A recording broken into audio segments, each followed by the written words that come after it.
বাংলাদেশ সেনাবাহিনীর জন্য যুক্তরাষ্ট্র থেকে পুরাতন 4টি ব্ল্যাক হুক 60L হেলিকপ্টার ক্রয়ের টেন্ডার ইস্যু করা হয়েছে। এটি বিশ্বের সেরা ও সফল ইউটিলিটি হেলিকপ্টার। বিশ্বের হাতে গোনা কয়েকটি অ্যাটাক চপারের চেয়ে বেশি আক্রমণ চালাতে সক্ষম, special mission, commando operation, fire support মিশনে অপ্রতিদ্বন্দ্বী হেলিকপ্টার। তবে এই 4টি ব্ল্যাক হুক 60L হেলিকপ্টার নতুন ক্রয় করা হবে না।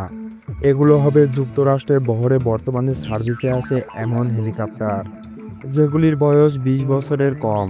সিক্রোস্কি UA-60RL সিরিজের প্রোডাকশন স্টপ করেছে 2007 সালে, অর্থাৎ একদম লাস্ট প্রোডাকশন ব্যাচের হেলিকপ্টারটিরও বয়স 18 বছর। এল সিরিজের সেকেন্ড হ্যান্ড একটি ব্ল্যাক হুকের দাম পড়বে আনুমানিক $12 থেকে $15 মিলিয়ন। কিন্তু কয়েকদিন আগে মালয়েশিয়ার রাজা মালয়েশিয়ার সেনাবাহিনীর জন্য 4টি ব্ল্যাক হুক এর চুক্তি থেকে মুখ ফিরিয়ে নেন।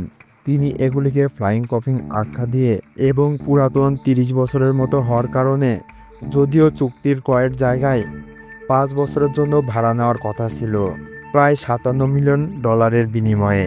এই হেলিকপ্টারগুলোতে থাকবে all weather day night vision capability, fast roping করার উপযোগী hard point, night vision goggles capability. ক্ষেত্রে হেলিকপ্টার উড্ডয়নের জন্য পাইলটের জন্য অত্যাধুনিক GEN-4 অ্যাভেঞ্জ 9 helmet mounted night vision system যুক্ত করা হবে।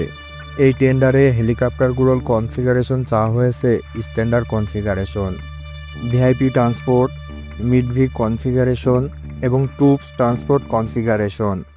অস্ত্র ব্যবস্থায় ডোর মাউন্টেড মেশিন গান যেমন M240 ও M134D মিনিগান পাবে বাংলাদেশ। এছাড়া বাংলাদেশের পক্ষ হতে এই হেলিকপ্টারের ব্যবস্থা উপযোগী রকেট ও মিসাইল পড যুক্ত করার আগ্রহ জানানো হয়েছে।